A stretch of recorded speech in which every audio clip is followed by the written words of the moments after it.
We want to talk with you about the books that feed your imagination and the vices that spark your soul. We drink, we curse, we read things. Come sit by us. Expect no judgment, just good times. Welcome to Paper and Vices. Books reviewed, vices indulged. Mature content warning. I am Victoria Papers. And I am Lee Vices. And it is not the seasonally appropriate time to be having a pumpkin spice latte. That does not stop me. Nope. Because you have the fancy machine to make them whenever the fuck you want. $40 clearance Williams-Sonoma capsule coffee maker that takes Nespresso pods that they sell at Trader Joe's. Hell fucking yeah. How much money do you think you've saved by having one in your house? Instead of going to Starbucks? Yes. I have not done the math in a while. I did the math. No, I did the math 8 weeks ago. Sorry. It saved us over $300. I stopped counting around $300. Yeah. Now, granted, I wouldn't necessarily have always gotten a latte every time I went to Starbucks with those numbers. So, like, you can fudge it however you want. But if I had gotten lattes, couple $100. Yeah. Yeah. And that includes milk. So, yeah. Yeah. Nice. Also, the Good and Gather brand, the Trader Joe's pods are good. The Good and Gather brand ones are good, and they will at Target, and they will go occasionally on Circle sale for like 20% off or $1 off. Nice. Yeah. Nice. Yeah. It's good. That's cool. Yeah. Yeah. What are you drinking? I am drinking ice water today. Like, and it's weird because I'll hit these phases where I just need like really fucking cold water. Not just like cold water. I just need it frigid. Otherwise, it just doesn't, I don't know. Like maybe it has to have lots of ice. Yes. And be in a thermal cup of some kind, whether it's like double-walled plastic or one of the metal situations, so that it can sit there and get colder. Yes. And then my body will accept it. Yes. Yes. That is where I'm at. I'm also sipping on wine, but I'm mostly chugging the water because I don't know, there's something about it that I just need there's got to be some like deficiency or something. Like I could look it up. What deficiency do you have? It's a pica thing, but it also is, I know that some therapists, if you have sensory issues and you're starting to get anxious, they'll recommend a temperature change or a temperature shock. Oh. So it could be a form of self-soothing. It could be. Huh. I can't be angry. Like, you know how sometimes you get bitchy about something and annoyed with your spouse, and then you realize you're being petty as fuck. So you go into another room to do something, but you still have those petty as fuck feelings and you just need to do something and work them out. Yes. Okay, when I go into another room to do that, or I go downstairs to do that, he can hear me, and he hears my movements as angry and annoyed. So it's the same as if I had yelled at him to him. And he's like, well, you were acting angry and making angry noises. And I'm like, yes, because I realized I was being a petty bitch. But it takes a minute to get rid of that. I made food, come eat. I need a bigger house. I am a very petty bitch. I'm gonna have moments. And realizing I'm just being a petty bitch does not make them go away instantly. Like, I'm sorry. So when you build your mansion, you'll have a whole section that's like a big fucking library. This is my petty bitch pantry. Yes. If the door is closed before noon, do not come in here. This is my petty bitch pantry. And you just have empty cabinets, so you can just slam the cabinets. Yes. And a very small coffee maker. And a bottle of wine. I know I'm wrong, but I'm still mad at something, so just give me a minute. Being an adult's great. I highly recommend it. Oh, yeah. Yeah, now I want a petty bitch cabinet. Yeah. Yes. Yeah. You can have cake whatever you want. I mean, like, you have to pay for it. But you can have it. Thanks. So fucking lame, man. Yeah. Yeah. That first time you move out of your parents' house and you run out of toilet paper and you're like, oh, fuck. Like, that's the first time adulthood kicks you in the face. Yes. I have to buy this? I wipe my ass with it and I have to spend money on it? What is this? I wonder, because they use bidets in Europe and many Asian countries, if that's something Asian and European young adults don't have to deal with. Possibly. Maybe they don't have the fuck I have to buy toilet paper moment. I have a friend on Facebook that has a bidet, and he talks about how amazing it is. He got it like at the beginning of the pandemic when everybody ran out of toilet paper. He's like, fuck this, I'm installing a bidet. And then like every now and then he just talks about how awesome it is, to the point where I'm like, why am I listening to this guy rant about his bidet? And also I kind of want one. I'm sure at some point I will probably get one. My husband really wants one. When we build our mansion, I'm probably going to come over to the home site while it's being built one day to find that all of our toilets are toilets with built-in bidets. Yes.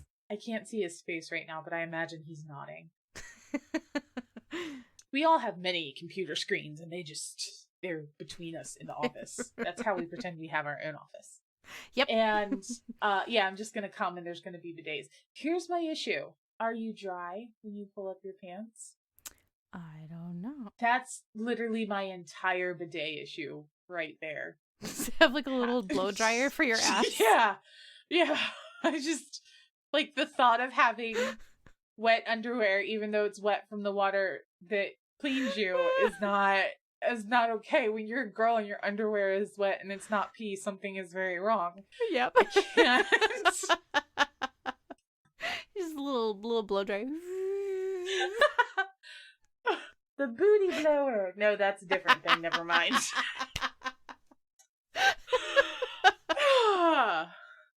So how's your week been? Really good, especially right now. Oh man. The sound guy is not amused at the moment. What are you reading? So last week I went through and I finally culled my under my bed is like all my TBR list, and I got rid of the stuff that I just haven't, like, that I've been stuck on. I'm like, I'll deal with it later. And while I was cleaning through it, I came across The Invisible Life of Addie LaRue. That critically acclaimed book that neither one of us have read yet. Exactly. You sent this copy to me, actually. I bought my copy for me, and nope. Yeah. It's there. I read like the first chapter and I was like, okay, cool, that's nice. And then like I got sidetracked, so I had to start all over, of course. But now I'm finally, like, the story's caught this time through, and nice. I really like it, and it's cool because of the nature of the character's story. It does a lot of time travel, past and present. How does she really handle? Interesting. Does it do time travel like she travels through time, or does it do time travel like flashbacks and then in the present? Because spoiler alert, she lives a really long time. Yeah, flashbacks. Okay, because actual time travel is a whole thing I have issue with in modern fiction. Yeah, no, and I don't. Yeah, no, it's all flashbacks. So at this point, so cool. But yeah, so it's good. It caught this time. It caught this time, yeah, for sure. So I'm excited. Like it's definitely, it's nice to like really want to sit down and read it. You know, like I feel like I'm coming out of my book rut that I was in. So that's such a good feeling. It is. It's like, oh, I remember this feeling. Yeah. But anyway, what about you? What are you reading? So we talked about Kingdom of the Wicked last year. Mm-hmm.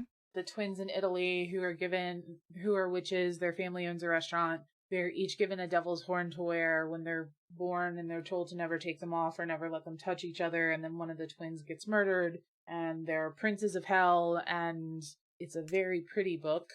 Mm-hmm. And the sequel, Kingdom of the Cursed, came out last year. I think it's going to be a trilogy. And I started it, and it just didn't catch. And I started it again, and I feel like because I got it from the librarian box, which is, they're awesome. It's got pretty artwork. Yeah. It's not bad. I have hit a lull in it, and I put it down and I just didn't pick it up for a couple months, which is terrible. But it's got that second book thing going on, where it's not bad writing, and there's still world building going on, but some of the emotions and the paces and the thinking patterns the character is going through are familiar, very familiar to the first book. Yeah. And I understand because it's dealing with the 7 deadly sins that, like, she's always angry and she's more prideful than she realizes. And the love interest is actually Prince Wrath, so I get that. But after a while, a teenage girl being angry all the time gets tedious as hell. And that could very well just be because I am old and tired. I get excited about new hydrating face masks for less than $15 at Target. And I fully accept that. The world building is incredible. We're in hell now. But the character I don't even know what page I'm on. Yeah, I'm like halfway through. The character development isn't doing it for me yet. And it could very well be one of those things where it picks up in the second half. I got a little bit of a spoiler, which isn't a spoiler because the book came out in October. Yeah. But for me, it was a little bit of a spoiler about a twist that is supposed to be coming up later that I'm very interested in. But I got to kind of the character development lull in the middle. Yeah. And I just noped out mentally. I do want to finish it because I like her work and I like the world. I just haven't been at a place where I'm like, I'm going to push through the next 20 or 30 pages to get to the good shit. Yeah. And the world she's created is so intricate that if you skip those 20 or 30 pages, you have no idea what the fuck is going on. Yeah. So you have to read. I really love the book, The Order of the Phoenix. But by the time you get to the end, you really, really, really want Harry to just have a good wank, go play some video games, and get over it for like 10 whole minutes. I'm going to be a great mom to a teenager. It's totally going to go fine. And there's just a little bit of that going on, and I'm just like, angsty teen makes me tired reading it. Yes. It makes me tired, and I am a grown-ass woman lying in bed, curled up being held by a sexy man, and I'm just like, wow, this makes me really tired. How much you just can't fucking have a chill for 5 seconds. Oh god, oh god. So I got to that point, and to be fair, she's a teenager. I was a teenager once. That resonates with how teenagers are. Yep. But I no longer have teenager energy. I have Baba Yaga energy now. And Chicken House ain't got time for that. So I am attempting to pick it up again. It's a very decadent and sensual book. Yeah. I will give it that. But yeah, I just hit a lull and I just stopped. Yeah. And it, it's definitely, it's not a problem with her writing. It's just, I think we talked about this a little bit, with Bone Crier's Moon. Mm-hmm. Same thing. I am obviously not the target audience, and I may be a little bit too old for this. Gotcha. Which is interesting, because the Darkest Stray series, also YA, never had that issue. No, but we've talked about before how, like, that genre is just, like, shoved with so many different books that, Yeah. I mean, the first Court of Thorn and Roses series was technically YA, and I was like, my kid reads that before she's 17, we are gonna have a talk. Kid reads that before 30 and be like, hey. Yeah. Oh, yeah, if we're talking about the 3rd and 4th books in the series, no. If you can't rent a car, you can't read this.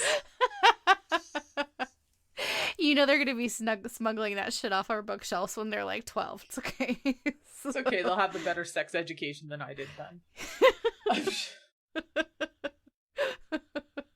What are your vices this week?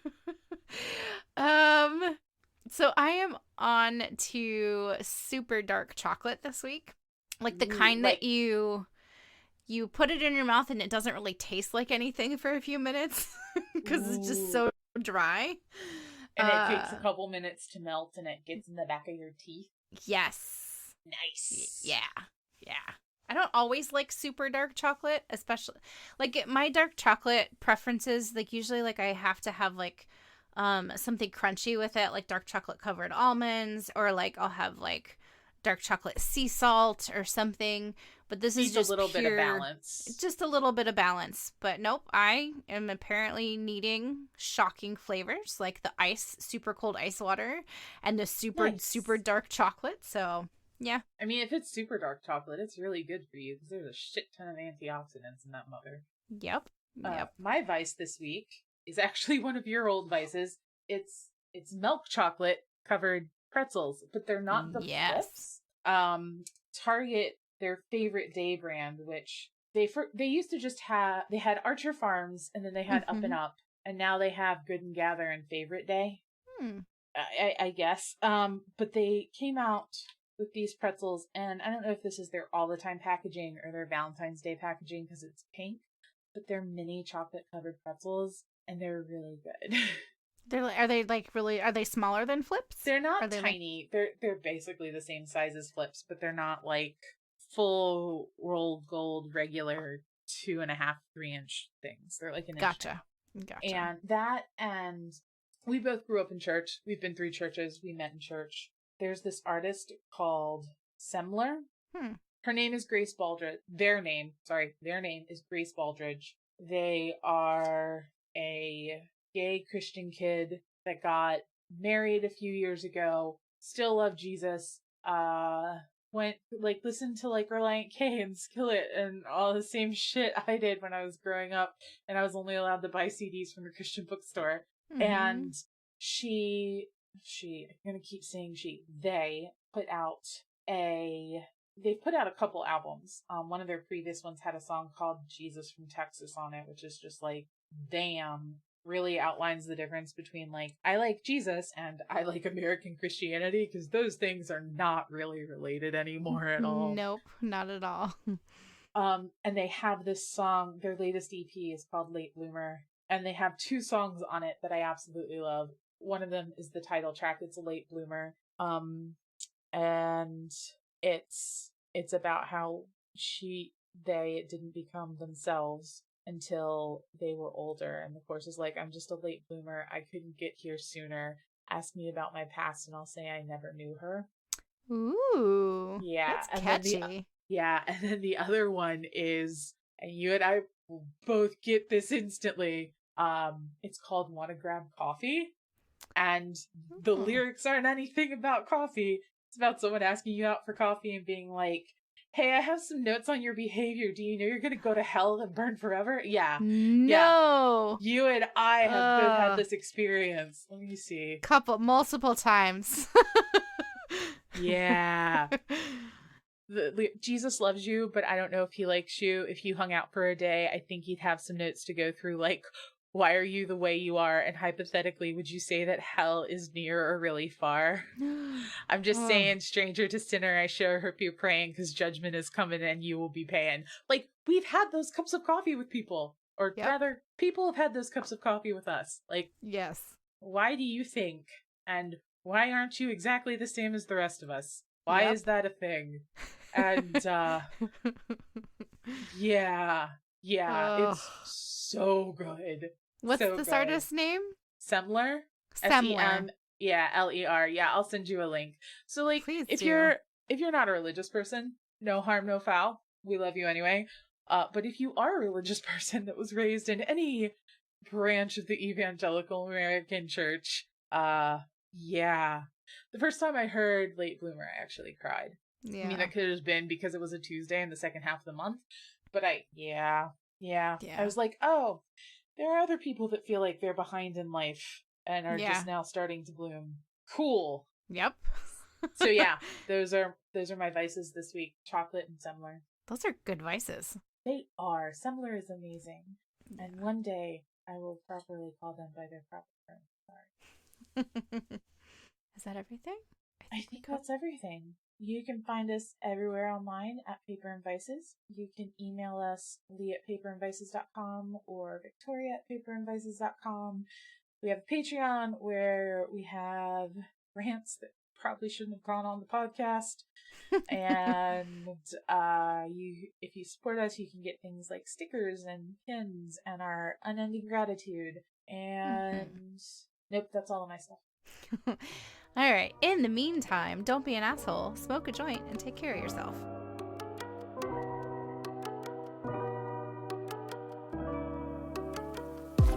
This has been a production of Paper and Vices, LLC.